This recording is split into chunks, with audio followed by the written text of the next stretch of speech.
Bismillahirrahmanirrahim. Assalamualaikum warahmatullahi wabarakatuh. Alhamdulillah. Wassalatu wassalamu ala Rasulillah wa ala alihi wa sahbihi wa mawala. La hawla wa la quwwata illa billah, amma ba'du. Bapak Ibu yang kami hormati dan anak-anakku yang kami sayangi, alhamdulillah malam ini kita dalam keadaan sehat walafiat. Mudah-mudahan kita bisa nutup puasa 1 bulan penuh, dan puasa kita mudah-mudahan diterima Allah Subhanahu wa Ta'ala. Amin. Bapak Ibu yang kami hormati, iblis yang merupakan dedengkotnya setan itu pernah berada di surga bersama Nabi Adam, malaikat. Ketika malaikat dan iblis, dalam arti setan tadi itu, diperintah untuk sujud kepada Nabi Adam dalam arti menghormat, malaikat bersujud semuanya, iblis tidak. Diterangkan di Al-Quran itu banyak kalimat aba wastakbaru. Aba itu membangkang, wastakbaru itu merasa sombong, merasa lebih baik. Karena merasa bahwa dia diciptakan dari api, itu lebih baik daripada Adam yang diciptakan dari tanah. Karena pembangkangan itulah maka iblis diusir dari surga. Sehingga nanti di surga itu memang tidak ada orang yang bangkang dan sombong, tidak ada. Bahkan orang sombong itu tidak masuk surga, tapi bau surga saja tidak mencium. Seperti itu. Makanya mudah-mudahan kita semuanya dihindarkan dari sifat sombong. Amin. Amin.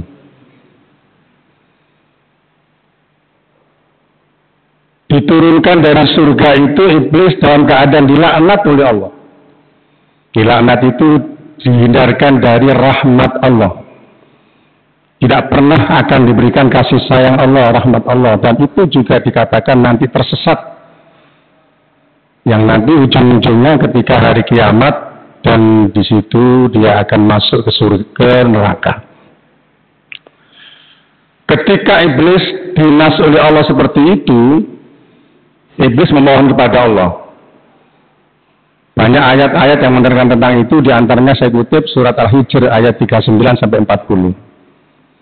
Iblis mengatakan begini, Qala Rabbi bima alwaitani la'uzayyanna lahum fil ardi wa la'ughwiyannahum ajma'in illa ibadaka minhumul mukhlasin. Qala, iblis berkata atau dawuh, Tuhanku. Jadi iblis ini juga mengakui Allah itu Tuhannya. Tuhanku, disebabkan engkau telah menyesatkan aku, sungguh benar-benar aku akan membuat indah perbuatan maksiat manusia di muka bumi. Dan dengan cara itu sungguh benar-benar aku akan menyesatkan seluruhnya, kecuali hamba-hambamu yang mukhlasin. Nah, punten niki ditulis garis bawahi mukhlasin. Karena di Al-Quran itu ada juga disebutkan mukhlisin. Dan antara mukhlasin serta mukhlisin lebih banyak mukhlisin. Mukhlasin lebih sedikit. Sekitar ada 8 ayat itu mukhlasin, selebihnya sampai 31 ayat itu mukhlisin. Antara ikhlas, mukhlisin. Mukhlisin. Nanti ya saya jelaskan apa mukhlasin, apa mukhlisin. Kita kembali. Jadi iblis itu semacam dendam. Karena disesatkan, maka iblis itu minta ditangguhkan sama Allah di muka bumi sampai hari kiamat dan diizinkan oleh Allah, serta minta supaya bisa menggoda manusia dengan cara memperindah perbuatan maksiat manusia dan lewat situ mereka disesatkan. Jadi misalnya begini, judi itu menjanjikan apa? Kekayaan atau kemenangan gitu ya Pak ya? Kemenangan ya. Makanya kalau kalah judi, coba lagi nanti menang. Kalah, coba lagi lah begitu. Kalau narkoba atau minuman keras itu menjanjikan apa? Ketenangan. Masalahnya bisa hilang, fly. Malah kalau overdosis bukan hanya masalahnya yang hilang, tapi juga nyawanya hilang. Gitu. Gendaan terus, gati menikah, ya itu di goda setan menjanjikan kenyamanan. Karena gak usah kayak blonjo, ya kan? Bisa gonta-ganti begitu. Itu nyanyiannya setan. Karena itu teringat lagunya Bang Jaji Roma Irama itu kan gitu. Kenapa yang asyik-asyik itu diharamkan? Ya. Kenapa yang enak-enak itu yang dilarang? Ya gitu. Nah, kan gitu ya. Itulah perangkap setan umpannya, ialah bermacam-macam kesenangan. Nah, gitu kan. Bisa paling kutok. Nah. Jadi, kalau ada perbuatan maksiat di mata manusia indah, itu perangkap setan. Diterangkan di surat Al-A'raf ayat 17, setan itu menggoda manusia dari arah depan, arah belakang, arah kanan, arah kiri. Sakena ya pokoknya. Malah hadis Nabi menyatakan, inna syaitona yajri bini Adam majrodam. Sesungguhnya setan itu menggoda manusia itu lewat peredaran darah. Fabayyiku majariyahu bilju'. Kata Rasulullah, maka sempitkanlah peredaran darah itu dengan cara berpuasa, dengan cara lapar. Makanya puasa ini dianggap bisa membelenggu setan. Ini, pun kembali. Semuanya akan disesatkan oleh iblis, diajak menjadi bolone iblis masuk neraka. Kecuali satu yang iblis tidak mau goda. Bukan tidak mau menggoda, tidak mau goda. Ibadakal mukhlasin, hamba-hambamu yang mukhlasin. Bapak Ibu, dari akar kata mukhlas itu dari bahasa Arab itu objek. Sehingga menurut para ulama, ahli bahasa dan ahli tafsir, mukhlasin itu artinya orang-orang yang sudah bisa dijadikan ikhlas oleh Allah. Atau orang dijadikan dicap oleh Allah jadi orang ikhlas. Itu mukhlasin. Kalau mukhlisin, orang-orang yang ikhlas di sini adalah orang-orang yang masih berusaha untuk bisa ikhlas. Begitu. Itu mukhlisin. Karena memang bentuknya fa'il. Orang-orang yang ikhlas, dalam arti orang-orang yang berusaha ibadahnya ikhlas. Mungkin contohnya begini. Ada orang itu sudah nolong orang. Ya saudaranya, ya temannya, ya tetangganya, ya siapapun yang butuh bantuan ditolong. Cuman orang itu masih ngomong begini, sebenarnya saya itu tidak apa-apa nolong itu, saya suka. Cuman, dia itu tidak pernah berterima kasih. Ada nggak seperti itu Pak? Wong ditolong tapi nggak matur nuwun. Enten buat ngeten niku. Enten. Sebenarnya saya tidak apa-apa nolong dia itu tidak apa-apa. Saya ikhlas, cuman orang itu tidak pernah berterima kasih. Itu menjadi sayangnya lagi dia.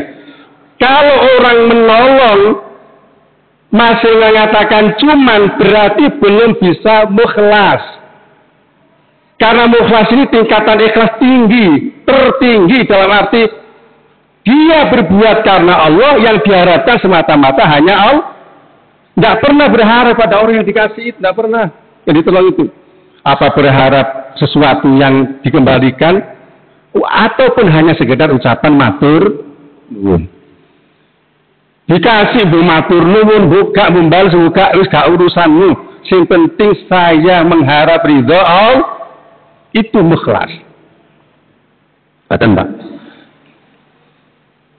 Sana ini poso misalnya. Sakjane aku gak apa-apa poso ninggalno makan minum tak apa-apa. Aku biasa tirakat. Cuman itu. Ya cuman itu garai. Cuman nggak ngerokok itu aku sing paling gak kuat. Nah ya. Padahal ya poso tiang niku. Kan sudah kepeksa berarti. Makanya begitu dur. Niki kalau ngomong niki kalau ngertos ya Mbak, dur langsung nyumet rokok Pak. Padahal sunnah Rasul adalah tidak Pak. Nyumet rokok. Langsung menghindar dari teman-temannya gitu. Ditawari minum, enggak. Saya tidak butuh minum rokok. Ini yang cuma kira-kira nih. Ini ada disuruh puasa, sudah puasa. Kalau diperintah karena Allah, harapan hanya pada Allah. Oh, jati cuman, antara cuman. Nah, itu berarti ikhlasnya belum sampai mukhlas. Masih belajar untuk bisa ikhlas. Gampang ini ngoten contohnya ini. Nah, malaikat, setan atau iblis itu ndak mau dan ndak bisa goda mukhlasin. Nek mukhlisin pasti saged. Betul Pak? Dan mukhlasin ini ibadahnya sebanyak apapun dipuji orang ndak ngaruh.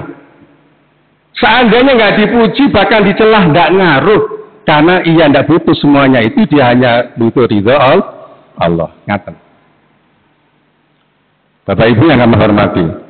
Setelah itu kita sampaikan bahwa puasa kita ini mendidik kita menjadi orang mukhlis dan mukhlas. Mengapa demikian? Paling tidak ada dua alasan. Satu, pahala puasa itu balasannya tidak ditentukan oleh Allah berapa jumlahnya. Enggak. Allah berfirman di surat Al-An'am 160, "Man jaa'a bil hasanati falahu asyru amsalihha." Siapa yang berbuat kebaikan dibalas 10 kali lipat, itu seluruh ibadah. Untuk ibadah-ibadah tertentu itu ditentukan, disebutkan. Misalnya, sholat sendiri 1 derajat, jamaah berapa? 27 derajat.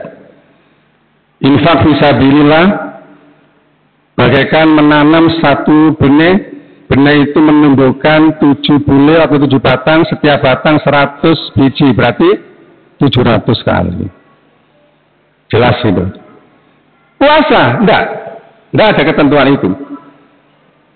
Allah berfirman dalam hadis qudsi, kullu amali bani Adam lahu.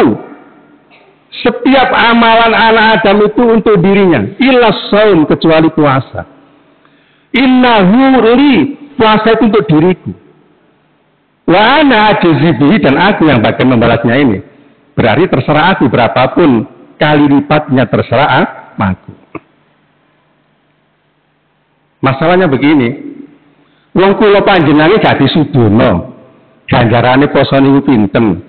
Padahal biasa tiyang niku tertarik ibadah krana gedhe ganjarane. Ana to, gak disudono kok gelem poso. Itu semuanya karena Allah.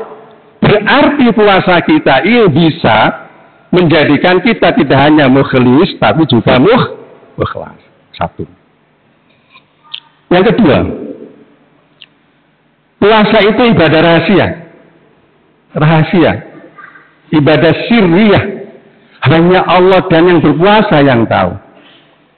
Contoh, waktu makan sahur, ikut sahur Pak. Rame-rame sahur, ikut sahur. Begitu berangkat kerja, ya, Di perjalanan kok sepi, tinggal warung buka, walaupun ditutup, keber. Belusup nang warung. Gak ada yang tahu katanya. Dulu kan juga di kantor, tempat kerjaan ini. Kasih gede, rangsel ngoten disangoni, dibawanin apa? Sangun apa? Minuman, gelas, botol ngoten.